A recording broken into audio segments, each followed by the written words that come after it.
Hello and welcome to another episode of The Lion's Den. I think we're up to episode 19 now, so hopefully you've been enjoying them all so far. And today I'm going to share my trick on how I've been winning so many games with Dark Angels, and it's actually been quite useful. I don't want to give it all away because I don't want to have people start beating me because of it, but I'm going to break down sort of what's been so useful. I've kind of alluded to it in a couple of videos, but I wanted to give a little bit more as I've seen a couple of people start to pick up on it and start to use it themselves. And I'm really excited to kind of share that experience and hopefully help you understand and improve with that unit. And that is, of course, the Ravenwing bikes. Which I didn't think I would be saying because Ravenwing have traditionally been my sort of least favourite part of Dark Angels. I got into Dark Angels because I love Terminators. I love the idea of, these striding colossi going down and taking down everything in front of them. And Ravenwing have always been very much a secondary. But this unit is so much fun. It's kind of completely changed my opinion on everything to do with the Ravenwing. So first of all, what is it? It is the Ravenwing Command Squad with 6 Outriders, so it is 9 models. It's 280 points for that, which is pretty cheap. In fact, I think it works out at, 10 points a model? Something like that? No, it's probably not that, but I can't do maths. I'm not good at this thing.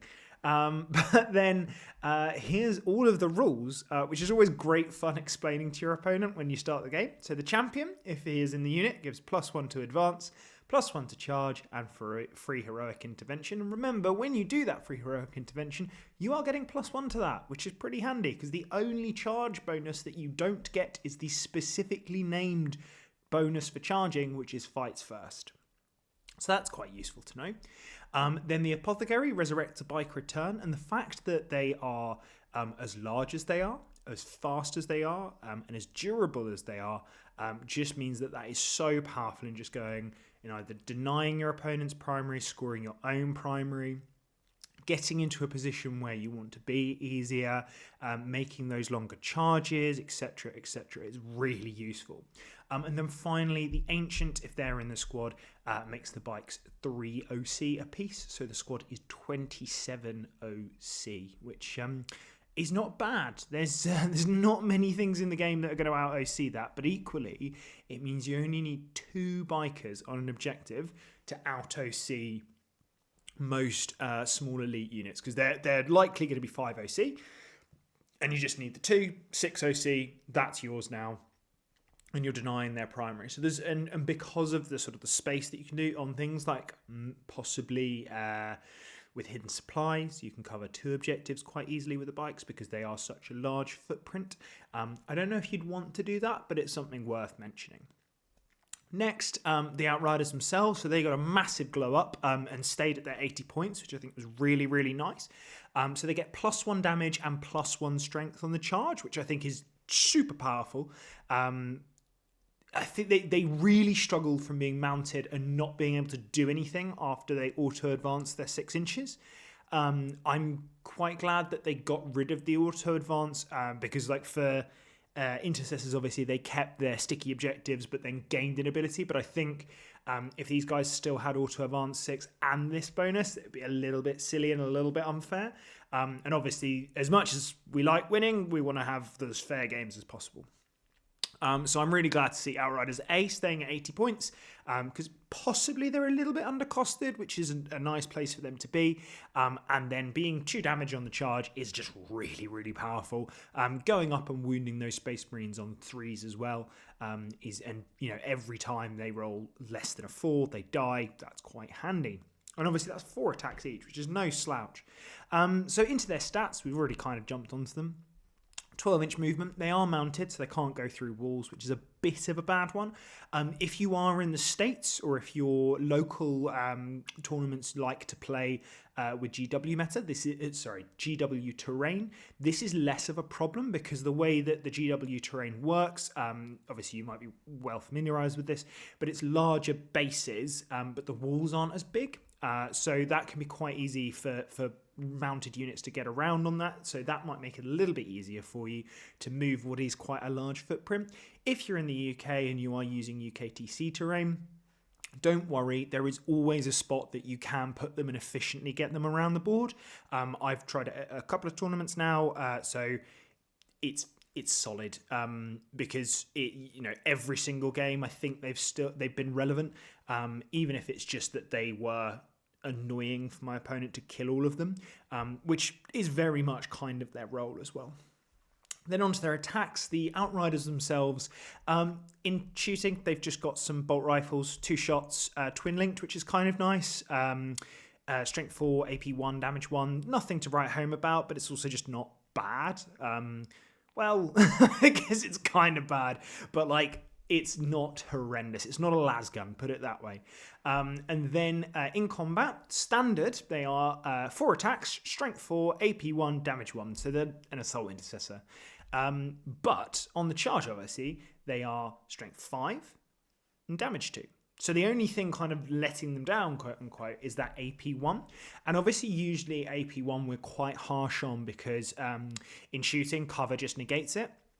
You ain't getting cover in combat. So unless they've got an effect like an AOC, which is quite a good stratagem to use against this unit because it is one brick going crazy, then you are in a reasonably good spot to not have to worry. The strength 5, obviously, as I've mentioned, means that you're winning Marines and most other kind of similar infantry.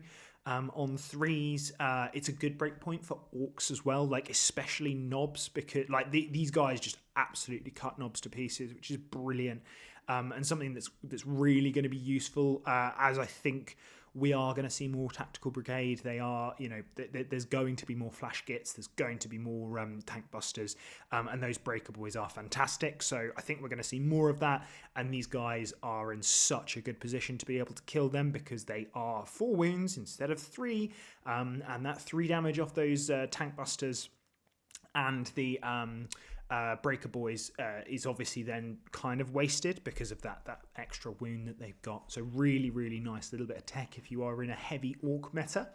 And then the Ravenwing command squad's a little bit beefier. So they've got plasma talons. You can take a grenade launcher. I personally don't, and I think the plasma is probably better. Now, in Ravenwing Black Knights, you cannot overcharge. It is 30 points a model. And if you fail a hazardous, they die. However, in this, you don't need to worry about that because they are 4 wounds apiece.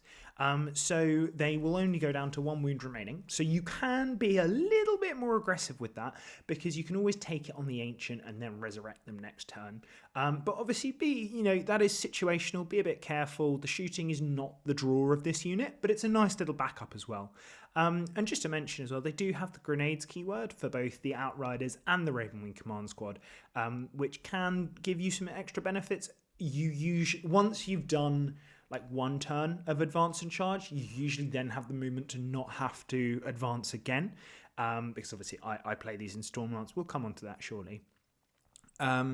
So then, the grenades, the shooting, that's when that starts to come into its own. So it's relevant to remember. And then in combat, which is obviously the big draw, the champion is 6 attacks hitting on 2s rather than 3s, which is really nice.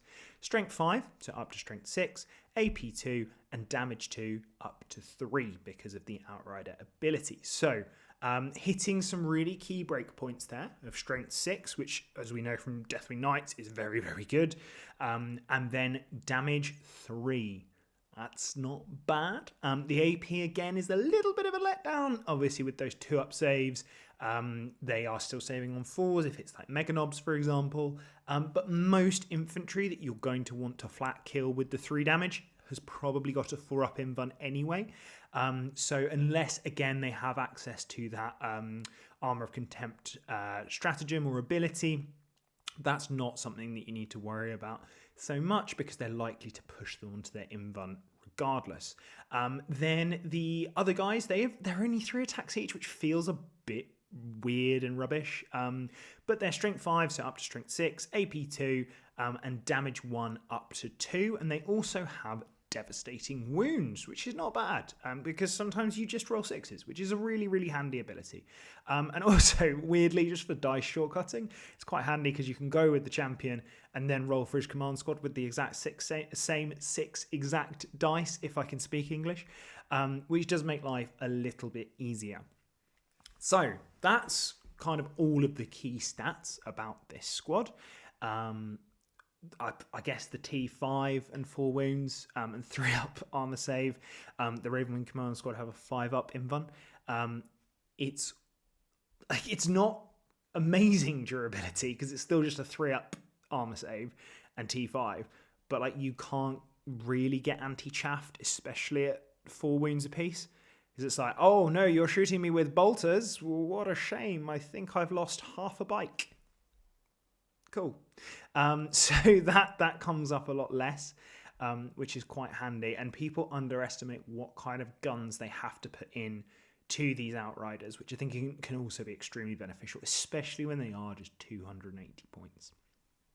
Okay, let's jump into the next point, and that is the fact that you probably should be playing these in Stormlance. Now, obviously, we have our own ability with Company of Hunters, and that is, like, I love Company of Hunters. I don't think it's the correct position for these guys. I think we have a better option in Stormlance because we get advanced charge and we get fallback charge, which is what we want to be doing most of the time. But more importantly, we get these absolutely incredible stratagems. Auto advancing 9 inches for 2 CP, stupid. Like, it's just incredible. Like, the speed that you can get across the board. So, but best example, I had so if you've watched the previous video, you'll know this. I was against Guard.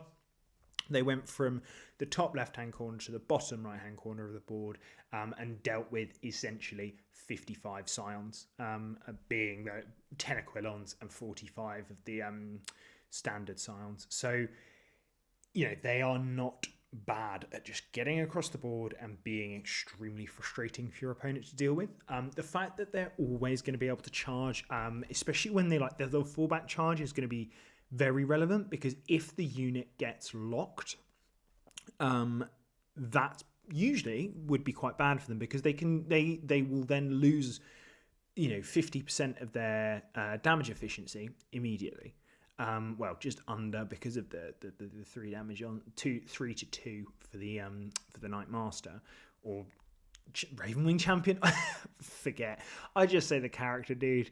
But yeah, so that fallback charge can allow them to keep on hitting those key breakpoints of like massively improving their damage output, because essentially they are going up by 100% when they charge, which is very, very good. So that is really good, because a lot of the time they're going to bounce your opponent's charges, because there's just so many of them that they can't really kill them all unless they devote a huge amount of resource to it. So that can just really help you out. Next, obviously, the reason to play Stormlance is the flat 6-inch reactive move. This is no different with the bikes. I think there are better targets for this, but something that I've found is using the bikes as a bit more of a bait, and you can be a little bit more tricksy with them, because your opponent's going to see that number of bases. They're going to see maybe what they might think is a nice easy charge. They're going to go for it, and then you're going to react it maybe way. And yes, the 6 inches often isn't 6 inches because of just sheer positioning, or the fact that you can't breach. But usually it can elongate those charges enough so that then you are smashing your opponent next turn. And also, that will likely mean that you don't need to advance, so you can get those shots in early. That is how I sort of beat Custodes in round 5 of Nottingham, because I sort of made it look like I was giving him a nice easy charge with his wardens, that then they'd be sort of, they'd slingshot up. Then when they finished, they were like, okay, well, we've got a 7-inch charge, and let's make that an 11-inch charge, because I couldn't get the full 6 inches, but we still made it an 11-inch charge, and obviously they did not make that, because on average they won't. And then I was able to shoot them and then charge them and pick up the entire unit and the blade champ. So that was kind of it was even though it was really early, it was a backbreaking moment because I was able to sort of win a flank because of that, sort of change the interaction points, change where my opponent was then going to have to commit other resources. There was a lot of other things going on in that game, but I think that was probably the key moment. And again, it was down to that reactive move because it is just so powerful. And then we come on to probably my favorite, which is the -1 to hit, -1 to wound. I mean, that's just brilliant. Like, it's such a powerful ability.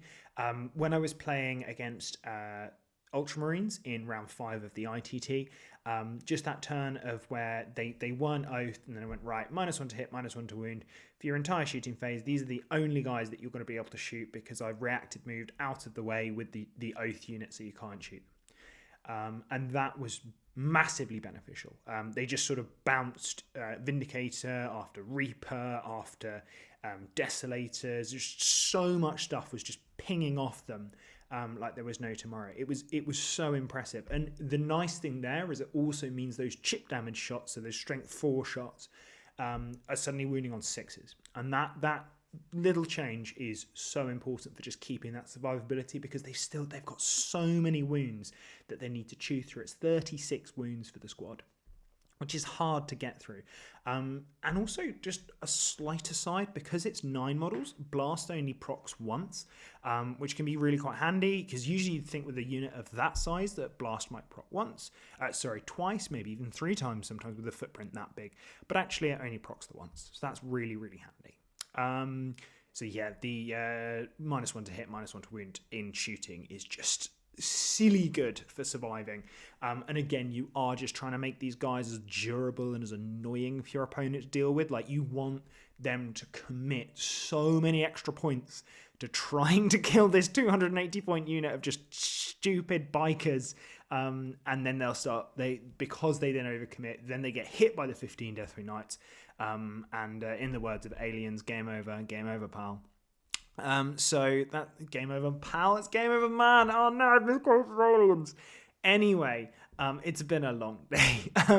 The next stratagem you can give them is Assault, which doesn't come up much, but did come up when it might come up if you really need them to elevate their damage output. So for example, again, when I was up against that bridgehead list, I just needed them to pick up as many scions in a turn as possible. So I gave them the assault stratagem so that they could absolutely ping it to pieces. And they basically picked up a unit in their shooting, which was really nice. So just that ability to have more damage output for a unit that's, the damage output it's great, but it's not on the level of like a Deathwing Knight unit, which is weird to say, but it's not. So, being able to elevate that, I think, is beneficial. And then finally, again, sort of elevating that damage output is you can give them Lance and reroll to their charges. So you do have to declare that in the charge phase before you've rolled any dice, which, obviously that gives you less choice. It's not as good as, say, Honor the Chapter. But you give yourself a free reroll, which is nice, especially if you maybe you've got an unfailable charge, but you don't want to make it too long because of heroic intervention, or you want to make it longer because then some sort of positioning or wrapping reason. So that stratagem, I almost always will use it at least once a game, depending on the target that they're going into. But also because those, like the champion becomes strength 6, he's then wounding, knight armigers, say, on 4s, which is not healthy for a knight armiger when they've got 12 wounds and each fail is 3 damage a pop. Usually that means that they're dead quite quickly. So yeah, they're the stratagems. I honestly think they're brilliant. It's I think if they weren't locked to mounted, this would just be the best detachment for Space Marines, full stop. But obviously they are locked to mounted, which is a good call. But yeah, I think they are extremely powerful. And auto advancing 9 inches is one hell of a drug. Next, we've got the enhancements. Obviously, because the Ravenwing champion is a character, and it's just the Ravenwing champion that's the character, you can give him an enhancement. So you can get him to come in from reserves as if it was a turn later. So you can bring him in turn 1 from strat reserves. It's 25 points. I'm not a huge fan of it, but like if you're playing on terrain that is super hostile to mounted, maybe. So like check your mission pack, I think, before, just in case. You can reroll advances for 15 points, which I quite like. Just that ability, I've rolled a 1 which turns into a 2, but I really need to elongate a bit and I didn't have the TCP. So yeah, like it's fine for 15 points. You will often have like 15 points left over, and this is not a bad spend for it. Next is fall back and shoot. Again, it's 10 points, so it doesn't hurt. It's better than it's better than poor old Company of Hunters that just has 10 points for precision, at least in my opinion. I might be completely wrong on that, but I think the fall back and shoot is super good. And I there's been times when I've really argued with myself over, is that 10-point enhancement better than the 15-point enhancement? I've kind of fallen towards the reroll advances, just because I want to try and keep that speed up, keep the pressure on my opponent. I think sometimes that mental edge of just being able to reroll that advance roll can just get in your opponent's head a little bit as well. So like that obviously can benefit.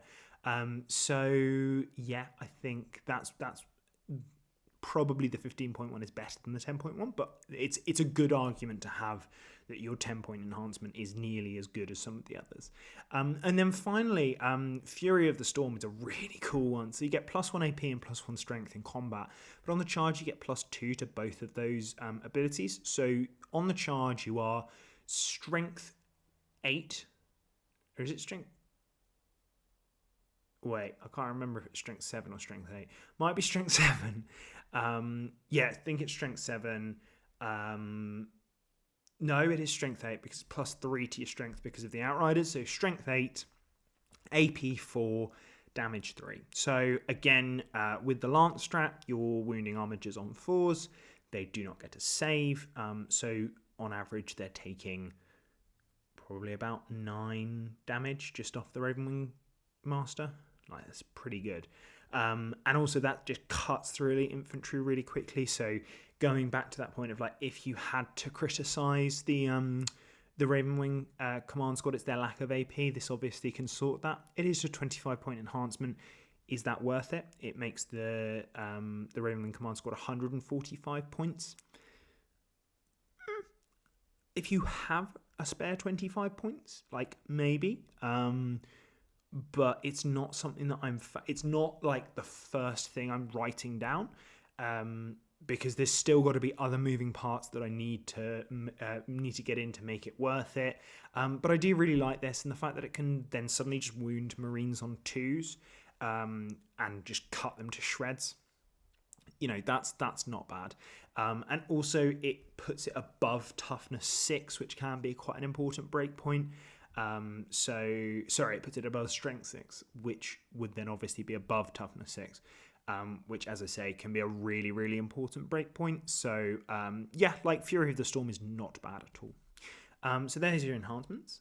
Next, why play them? So durability is probably the main one. So my logic was I need something to replace the Lion because he's gone from 285 points to 315, and I don't want to pay that premium for something that I was already questioning.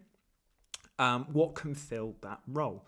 And I kind of fell in love with this brick because it was just it felt as durable, if not more durable, than the Lion, which is weird to say because he's got a 3-up invuln, but he and low up. But yeah, they're just so durable. They take your opponent's entire shooting phase, and weirdly enough, because they're not low up, and your opponent might lob some shots at them, which they're like, oh no, I lose a biker. Cool, I'll regen him and get closer to you.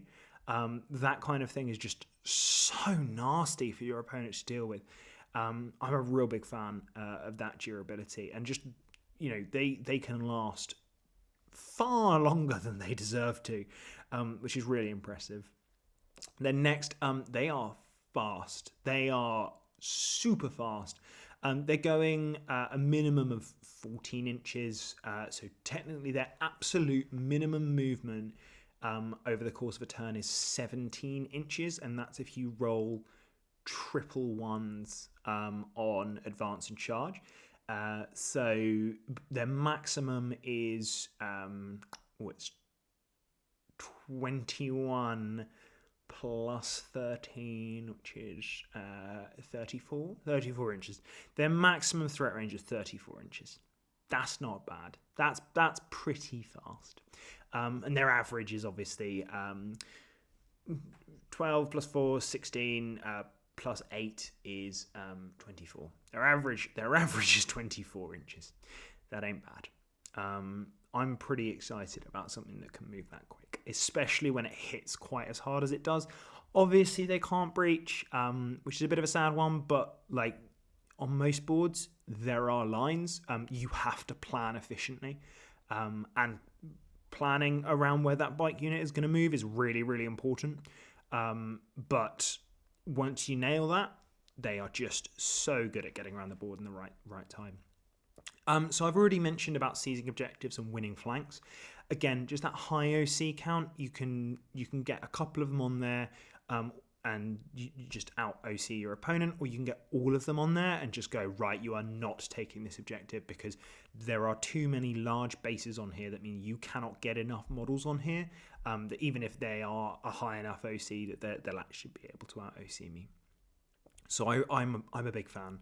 I think the only thing that could probably give them a good run for their money is Skitarii Vanguard, but they would also absolutely slaughter Skitarii Vanguard, so that is less of a problem, but it's really nice for things like Terraform and all those kinds of missions. So they can just win flanks on their own, which is crazy to say for a 280 point unit, but like sometimes they will just punch so hard above their weight. And if your opponent doesn't have the right tools in front of them, then they can sort of just rip and tear their way through absolutely everything. So I've been very impressed with sort of what my opponent has had to do just to try and bring these guys down. So as we've already talked about, they unlock some really good stratagems. Auto advance 9, -1 to hit, -1 to wound. That's just super powerful. And obviously Lance ain't bad. Like I've always said, the thing that Storm Lance is missing is an Honor of the Chapter ability. And now we got it. So that ain't so bad. And I really like it on this particular unit because they are probably the unit where I would use it the most. Arguably, maybe it'd be on some Deathwing Knights, but no, I genuinely think that if this was a Gladius build, the bikes would be the ones who wanted that that +1 to wound most of the time. So they're just a different kind of stat check, and they're a stat check that people aren't really used to. So it's really hard to make the correct decision of what damage profile to put into this unit to kill it efficiently if you're so unused to dealing with it. Like you can't just go, cool, I've got loads of anti-infantry. It ain't going to work. Cool, I've got loads of anti-tank. Cool, you'll pick up a couple of them. And then also with those loads of anti-tank, I don't -1 to hit, -1 to wound. Like there's so many different ways that these guys can be extremely frustrating for your opponent to try and pick up. And then they're having to devote so many more points just to kill like half the squad. And then so they kill half the squad. So I literally had this against Ben. Killed half the squad. And I'm like, that's 80 points gone. Like, is anyone going to be upset that they've just lost 80 points and my opponent spent their entire shooting phase essentially pounding away at that unit? It's so good. Like, it has to honestly be experienced to be believed. And like when your opponent shoots it for the first time with their entire army, because they'll probably shoot it with like one thing and be like, oh, so I've put a biker on 2 wounds. Right, okay. And then they'll devote more and more and more, and then they will just keep bouncing off them. It's genuinely incredible to see. You can't just be super blasé with them because they are just a 3-up armor save. But in so many ways, you can also be quite blasé. And that is because you then have the stat check coming up of those 15 Deathwing Knights. So the Apothecary and the Ancient aren't characters. They can't get precisioned out, which is kind of handy. And then they're just a threat in every phase. So those bases, as I've already said, they can block people from scoring primary. They can block people from leaving their deployment zone. They provide solid shooting from that the plasma talons particularly, because they're 9 plasma shots if they're within 9 inches, which they probably are, let's be honest. And that can kill a lot of things. And then they are super, super stabby, which I love, because why would you not want stabby things in Stormlance? And they're 2 damage stabby, which I think is, well, what's quite nice here as well is that it's the +1 damage. It's just dangerous for your opponent to deal with, and a lot of the time they don't expect it out of chainswords. So yeah, in many ways, if people become more used to this, it might get a little bit worse, but that's the same for absolutely anything. If you think about how Deathwing Knights have had a nerf, but technically they've got a little bit better, and that's because the meta is not as prepared for them. So, you know, in so many ways, I just think that this unit is incredible. It's a threat in absolutely every phase. So if you really like bikes and you want something more, I've been thinking about a follow-on option for this, and it's Sammael with 3 Outriders. It's not as durable, but it's super killy. Because Sammael does this nonsense. He's 6 attacks, hitting on 2s, strength 7, AP 3, damage 3, sustained hits 2. Imagine doing that with something that's oathed as well. Like, that's just disgusting. You fish for 6s, and you just see how much damage you can do. It's nasty. And I would love to do this. I don't have a Sammael yet, but I probably will do this at some point. It's just cool. And then also he has a plasma cannon, just because, like, why not? And obviously he can advance and shoot because, again, why not? And that plasma cannon just will eat opponents' infantry. So I think, you know, that just for 195 points, that unit's surprisingly killy and surprisingly not really durable, but like it's going to kill more points than it cost if you use it efficiently. Just because, I mean, I've listed how killy it is. It's nasty. And it's quick as well. So, and also you can reactive move with it. So if you like Sammael and you're really keen to use him, then yeah, I would give this a go. I think it's really cool. I think it's cool, and I think it's competitive, which is obviously the more important thing for this particular video series. As obviously we are a competitive series. But yeah, so I really like Sammael with the 3 Outriders. I think it's cheap. I think it's efficient. I think it's really going to shock some opponents. And especially if they crash into some elite infantry, I think they're going to put them in the dirt. So yeah, I would say give this a try. I will be giving it a try at some point. Not too sure when, just because I need to source myself a Sammael, which are not the easiest to get hold of. But, you know, that is something that is on the cards. And then finally, if you want to learn more about the bikes and you want some more tricks, I've actually launched a coaching service called Angelus Mortis Coaching. And before I launched this, I didn't realise that the lion was called Primaris Angelus Mortis, which just means first angel of death. So that was a kind of cool coincidence. But yeah, so I've got a Patreon, and you can go sign up there. It goes from like $5 to $10. Hopefully that's beneficial. I put loads of lists up there. I put loads of articles on like little tips. Or you can go to my website, which is just www.angelus-mortis.co.uk. And you can sign up for some one-to-one coaching. I love this game. I think it's great fun. I also come from like a business coaching background. So that's hopefully going to be beneficial for helping you to develop and learn. I've got some really nice reviews. And to be honest, I'm just loving it. The aim hopefully would be to go full-time on it and do full-time content creation and full-time coaching. Obviously that's a bit of a pipe dream right now, but you know, you never know, right? It could be really cool. But if that's not your thing, that's also absolutely fine. This video series is always going to be free, and I just love creating this content. And I hope you enjoy watching it, because I love chatting to you guys about it. I love talking to you in the comments, all that kind of stuff. It's just fun because it's a great hobby. But if you do want to support me, like, Patreon is a reasonably cheap way to go do it. But equally, there is never any pressure for anything like that. And I hope you just enjoy the content. Finally, on sponsors, thank you so much to Glasshammer Gaming and Terrain Forge for their continued support of Black Crow Gaming. And you can go to Glasshammer to get some discounts by using the code BLACKCROW for another 5% off. Maybe that's where I'll source my Sammael. I think he's sold out there right now, but I will try and get my Sammael there.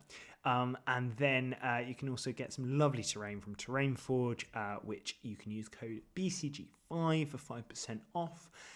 Go follow us on social media. We've got a Facebook. We've got, I think we might have an Instagram soon. I don't know. But we've definitely got a Facebook. And we've also got a Discord.